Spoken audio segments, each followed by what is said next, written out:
welcome back to TCM's Neo-Noir series. Every Friday night in July with my co-host, Ben Mankiewicz. This is fun. This is good. We should do this more often. Yeah, absolutely. Up next in this schedule, we have a film that in the outro of Get Carter, I said had a lot of similarities. The Friends of Eddie Coyle, made in 1973. Shot on location in Boston. And the reason I say that is because as dismal as Newcastle was in Get Carter, they kind of have the same environment. Yeah, we know in a couple of scenes, including the final scene where Michael Caine in Get Carter is, we can say it now because it's over, where Michael Caine is shot in the head in Get Carter, but first he chases a guy down and kills him. Couldn't shoot because it was too sunny for hours and hours and hours. And you get the feeling that Peter Yates here in Friends Eddie Coyle, some days they were like, nope, not today, fellas. No, it's too nice. Too bright. Everybody back it in. Yeah. Yeah.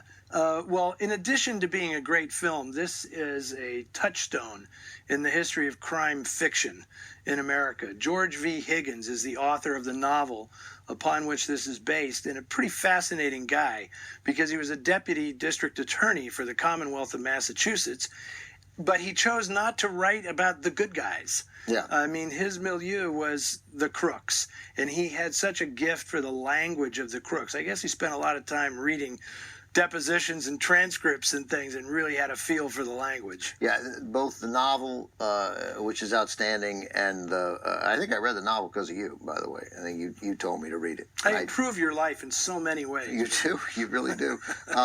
And you see it again in the movie. There's no hand-holding. You are a fly on the wall. You're getting to see inside this world that you're no longer exposed to. And when it is dumbed down, when it is softened for an audience so that they'll understand, it loses some of its magic, and there's a lot of magic in the dialogue here. Absolutely, and that was the key to everything. That's why they wanted to make the movie. That's why Paul Monash, who produced the movie and wrote the screenplay, saw that in the way Higgins wrote. He takes out all expository information. He just throws you right in the middle of the scene, and it's dialogue. His books were all just dialogue. There's nothing else. And so it's fascinating because this movie is so grimy and gritty, and a lot of actors making their debuts in this film, but over it all is Mitchum. In some ways, this is his last great performance, and he's just perfect for it. But they almost didn't get him because he was a big star at this point, but he hadn't had a hit in a while. And it was interesting that he was originally cast in the role that Peter Boyle plays in the movie because he didn't want to work for more than 3 weeks. 3 weeks he gave him. Yeah, that was it. If you could, so I'll play this guy, because it's like that's 3 weeks of work.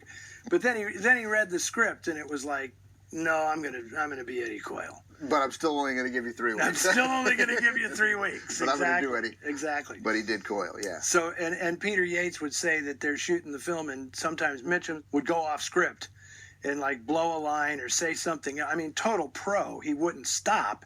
He'd just say something else. And Yates would be like, that's perfect. Just print it. Let's go. You know? If I'm not mistaken, there are some stumbles in the script where he repeats a line or and they keep going.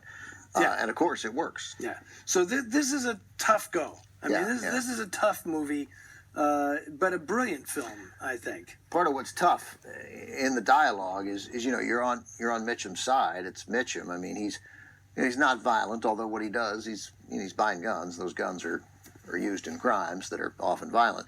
But you're definitely on his side, and there is a moment in the middle of the movie where, seemingly out of nowhere, the N-word comes up, and it comes out of Mitchum's mouth. And I mean, I said, oh, like sitting by myself. So not so much a warning, but just know that comes, and it comes without the subtle bits of context that movies usually give you, that kind of language is part of the story.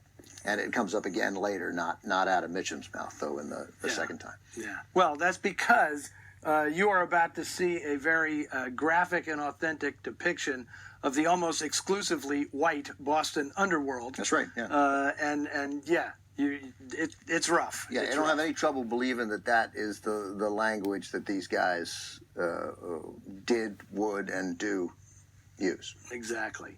So here it is, one of Robert Mitchum's greatest performances from 1973.